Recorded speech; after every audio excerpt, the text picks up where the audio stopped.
Hello friends, and welcome back to NITU Nursing Insights. In today's video, we're going to talk about a very important topic in nursing practice, packed red blood cell transfusion, or PRBC transfusion. PRBC transfusion is one of the most commonly performed blood transfusion procedures in hospitals.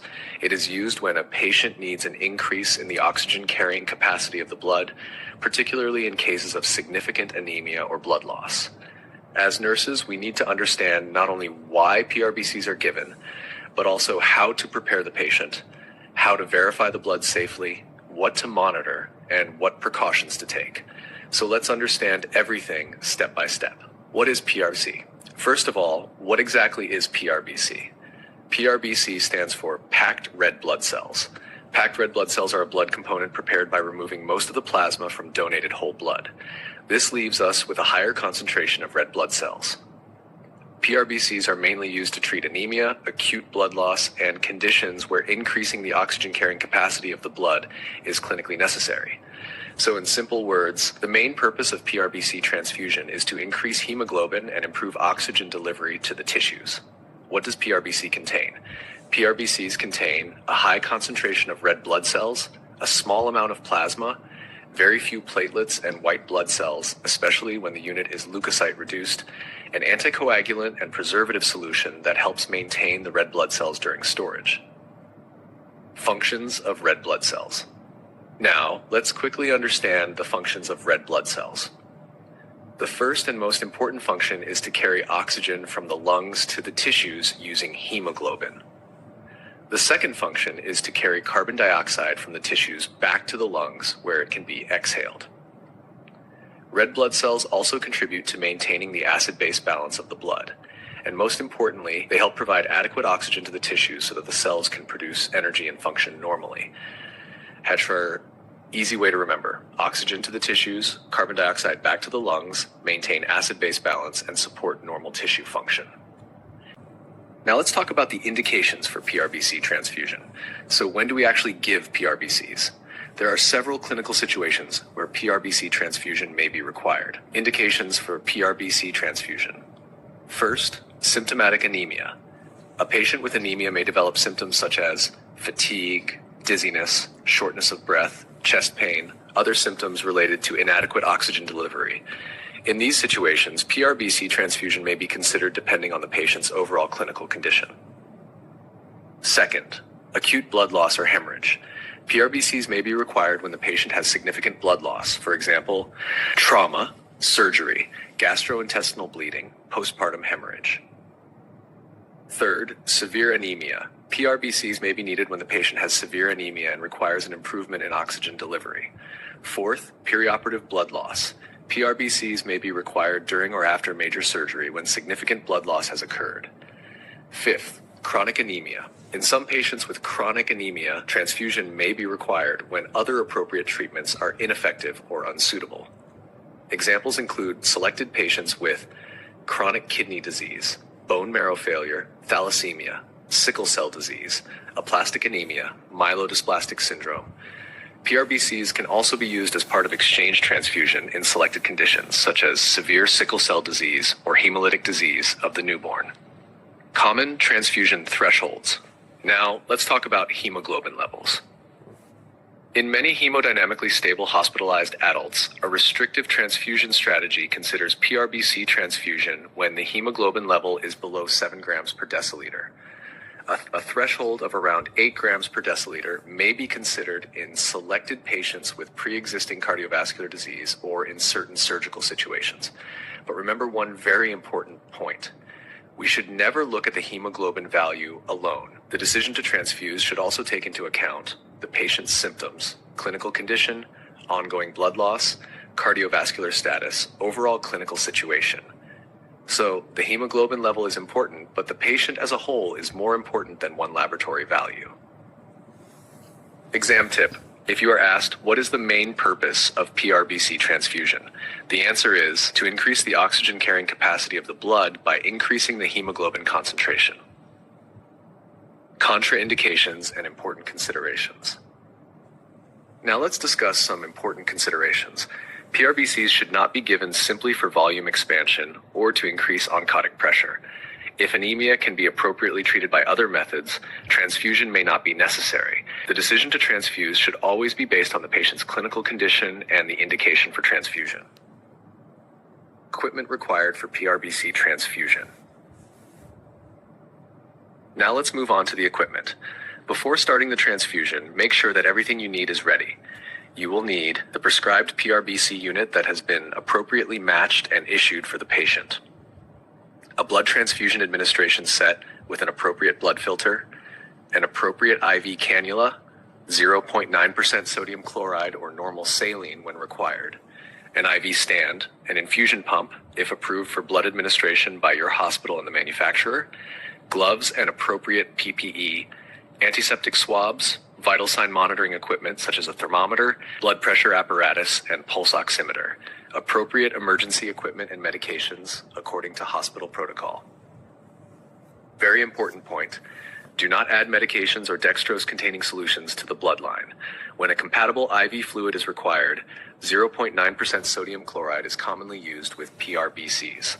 Always follow your hospital's transfusion policy and the manufacturer's instructions. Patient preparation before PRBC transfusion. Now we come to one of the most important parts, patient preparation. Let's go through it step by step. Step 1, verify the prescription. First, check the doctor's or authorized prescriber's order for the blood transfusion.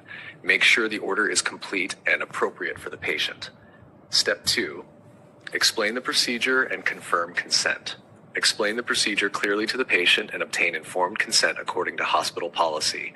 Give the patient an opportunity to ask questions. Step 3, identify the patient. Confirm the patient's identity using the required identifiers according to your institutional policy. Correct patient identification is one of the most important safety steps in blood transfusion. Step 4, check blood group and compatibility. Review the patient's blood group, RH status, cross-match or compatibility results. Make sure the required transfusion information is available before proceeding. Step 5, take baseline vital signs. Before starting the transfusion, record temperature, pulse, respiratory rate, blood pressure, oxygen saturation. These baseline observations are very important because they allow us to compare the patient's condition during and after the transfusion. Step 6, ask about previous transfusions.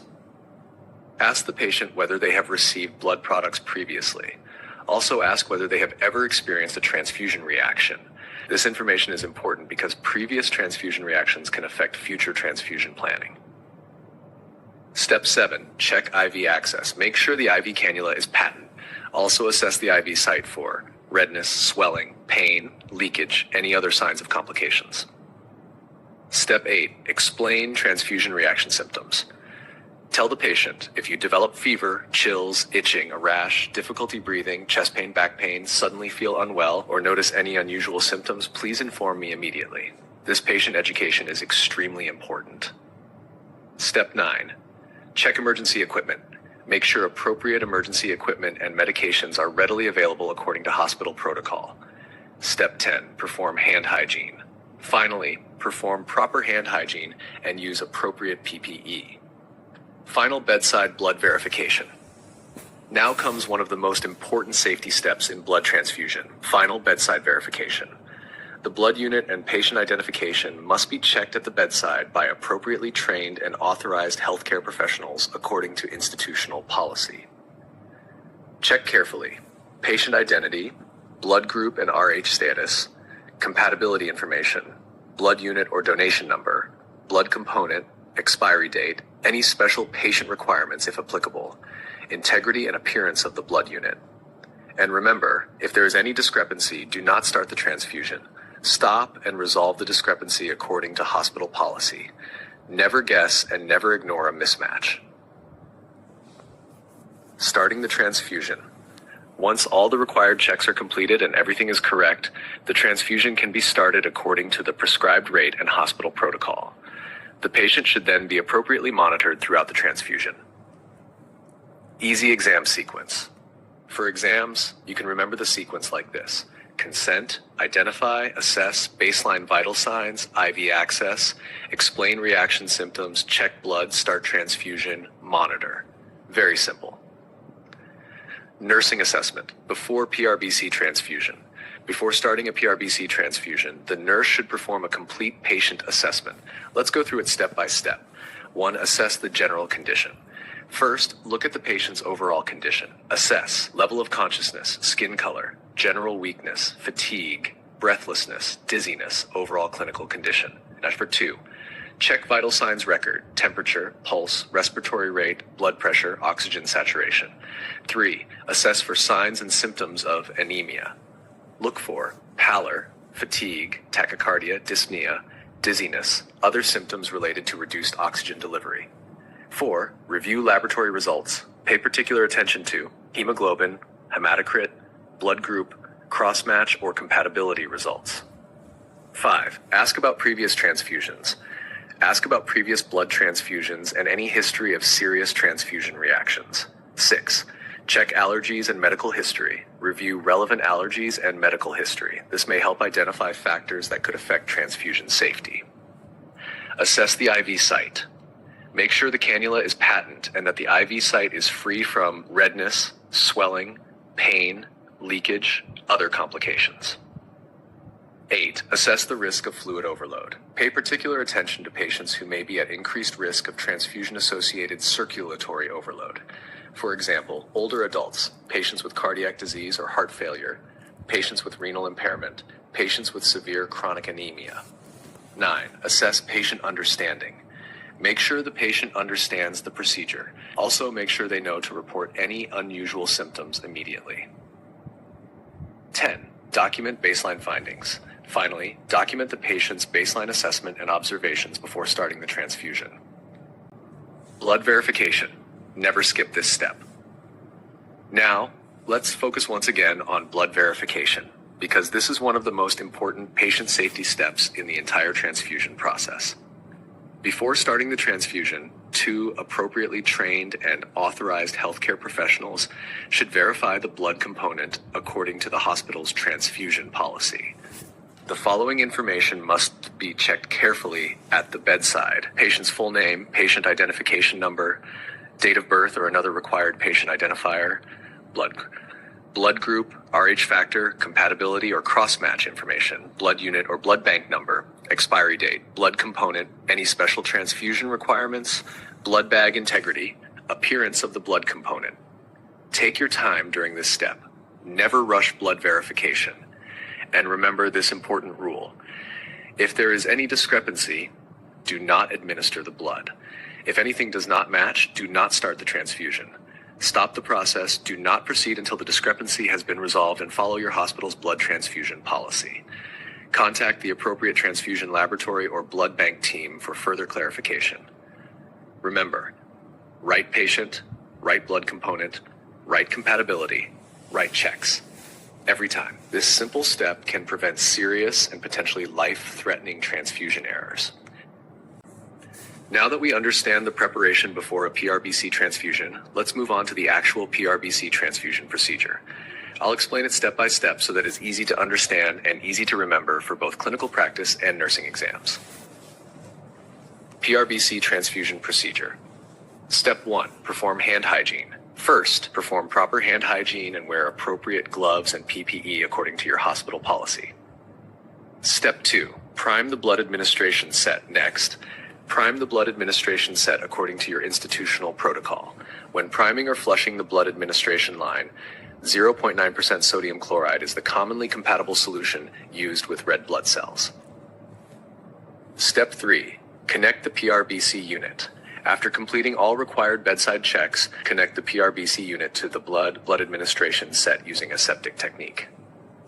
Step 4. Start the transfusion slowly. Begin the transfusion at the prescribed initial rate according to your hospital policy. The patient should be observed closely when the transfusion is started because serious reactions can occur early in the transfusion. Step 5. Stay widely. Remain with the patient during the initial 15 minutes or follow your institution's required observation period. This is particularly important because serious acute transfusion reactions can develop soon after the transfusion begins. Step 6. Observe for signs of a reaction. Watch carefully for fever, chills or rigors, rash or itching, difficulty breathing, chest pain, back or flank pain, anxiety or restlessness, nausea or vomiting, changes in blood pressure, tachycardia, sudden deterioration or feeling unwell. The patient should also be encouraged to report any unusual symptoms immediately. Step 7. Adjust the rate as prescribed. If the patient remains stable and there are no signs of a transfusion reaction, adjust the transfusion rate according to the prescribed order and your hospital policy. Step 8. Continue monitoring. Continue to monitor the patient throughout the transfusion.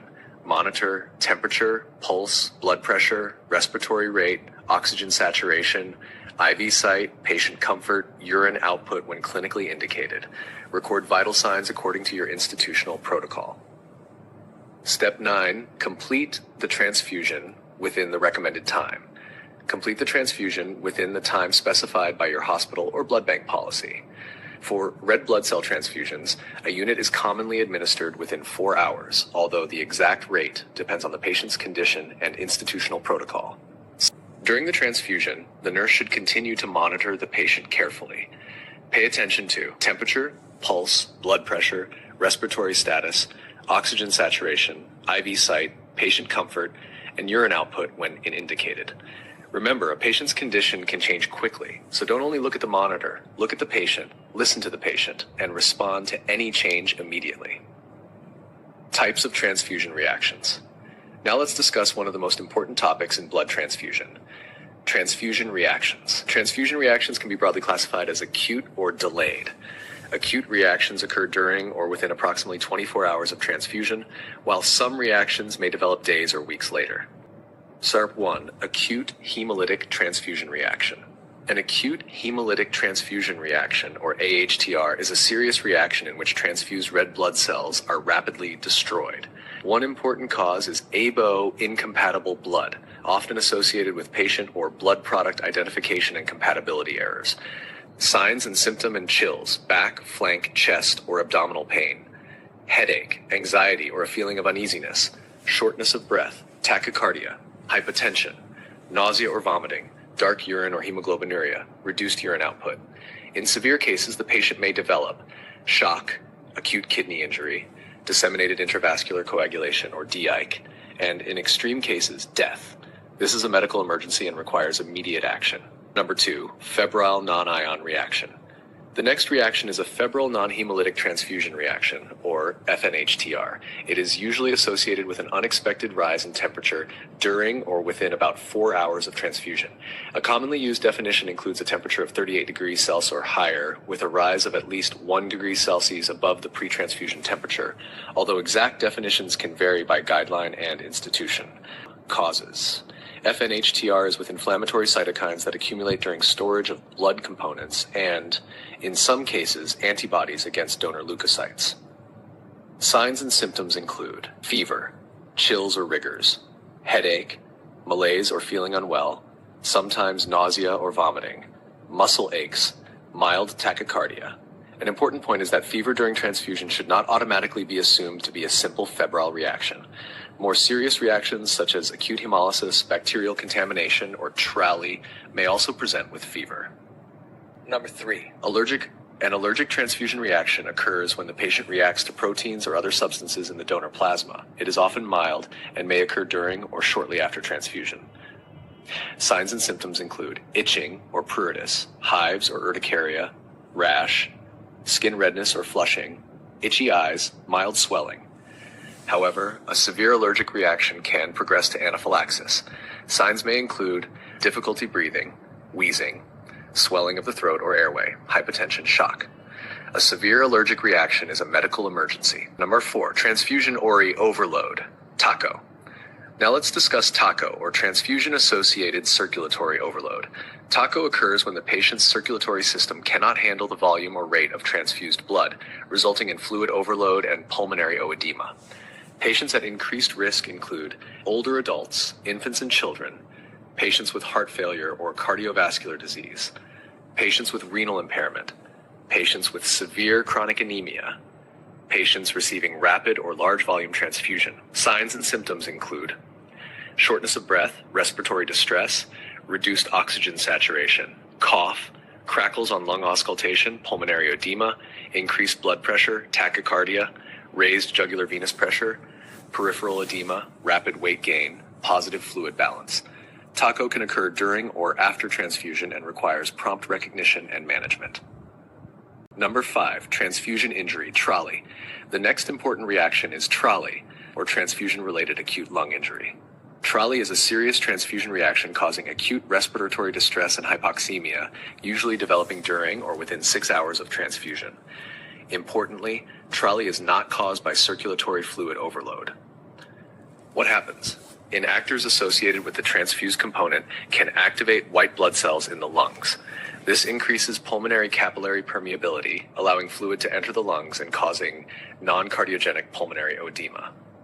Signs and symptoms include sudden shortness of breath, low oxygen saturation or hypoxemia, rapid breathing, fever, tachycardia, hypotension may occur, bilateral pulmonary edema or crackles on examination. TRALI is potentially life-threatening and requires immediate management. 6. Septic transfusion reaction can occur when a blood component is contaminated with bacteria. Signs and symptoms may include high fever, severe chills or rigors, hypotension, tachycardia, nausea or vomiting, severe illness, shock. This is another medical emergency requiring immediate action and investigation. 7. Delayed Hay reaction. A delayed hemolytic transfusion reaction, or DHTR, usually develops more than 24 hours after transfusion and may occur days to weeks later. It occurs when the patient's immune system responds to a red cell antigen after previous sensitization, such as from an earlier transfusion or pregnancy. 11. Signs and symptoms: expected fall or inadequate rise in hemoglobin, mild fever, jaundice, dark urine, fatigue. Compared with an acute hemolytic reaction, the symptoms are usually less dramatic. Other delayed complications can include delayed serological transfusion reactions, post-transfusion purpura, transfusion-associated graft versus host disease, iron overload following repeated transfusions. These are less common but are important to know, particularly for patients who receive repeated transfusions. Nursing action transfusion reaction. Now comes a very important section for every nurse. What should you do if the patient develops a suspected transfusion reaction? The answer is simple. Act immediately. Step 1. Stop the transfusion. Stop the blood transfusion immediately. Do not ignore the symptoms or wait to see whether they disappear. Step 2. Maintain IV access. Maintain I4 access with 0.9% sodium chloride using new tubing according to your hospital policy. Do not flush the existing blood-containing tubing into the patient. Step 3. Assess the patient. Immediately assess airway, breathing, and circulation. Step 4. Check vital signs. Check temperature, pulse, respiratory rate, blood pressure, oxygen saturation. Step 5. Inform the appropriate medical team. Notify the doctor or appropriate medical team immediately and activate emergency or rapid response procedures if required. Step 6. Notify the blood bank or transfusion service. Inform the blood bank or transfusion laboratory according to your hospital policy. Step 7. Recheck identification. Recheck the patient's identification and the blood component identification carefully. This helps identify possible clerical or compatibility errors. Step 8. Collect required samples. Collect and send the required blood and urine samples, blood bag, and administration tubing to the appropriate laboratory or blood bank according to institutional protocol. Step 9. Provide prescribed emergency treatment. Treatment depends on the type and severity of the reaction. It may include oxygen, antihistamines, antipyretics, IV fluids, adrenaline for anaphylaxis, other prescribed emergency medications, and supportive treatment. Always follow the appropriate emergency and transfusion reaction protocol. Step 10. Monitor or urine output, particularly when hemolysis is suspected, because renal complications can occur. Step 11. Continue close monitoring. Continue to monitor the patient closely until the patient is clinically stable. Step 12. Document everything. Document the reaction, assessment findings, interventions, notifications, patient response, and any required incident reporting according to hospital policy. Easy way to reassess, notify.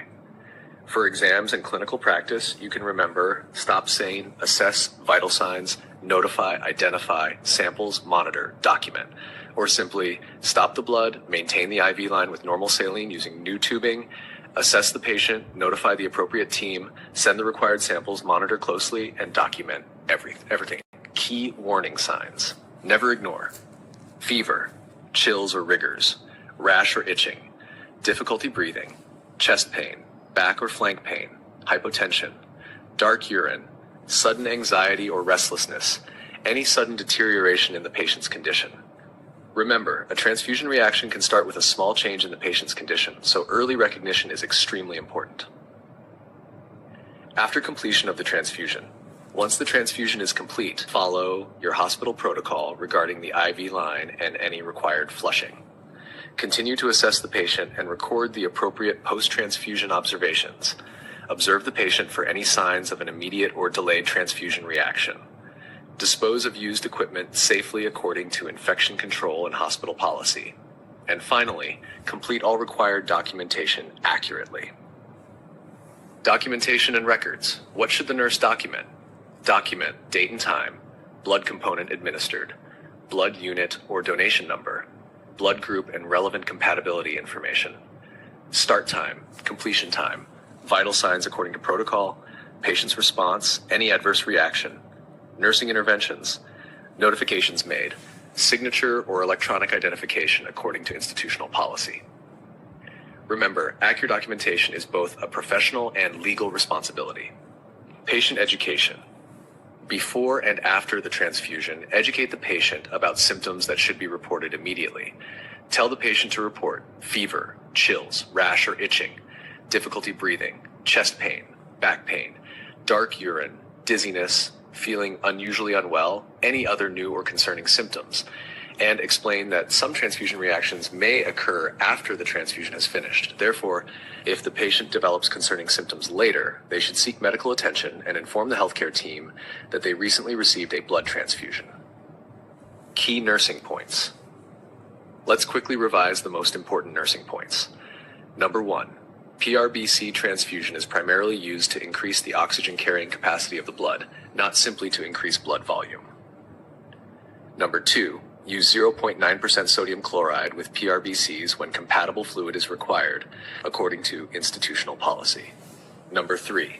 Verify the blood component and patient identification carefully with another appropriately authorized healthcare professional according to hospital policy. Number 4.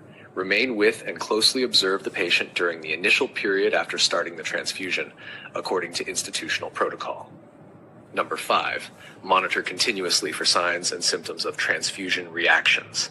Number 6. If a transfusion reaction is suspected, stop the transfusion immediately and follow your hospital's transfusion reaction protocol.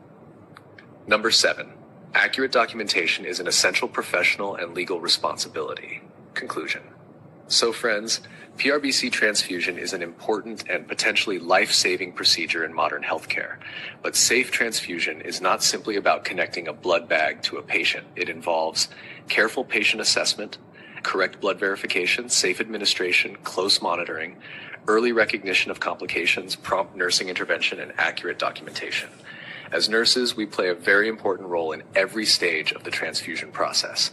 So always remember, check carefully, monitor closely, recognize early, act immediately, and document accurately.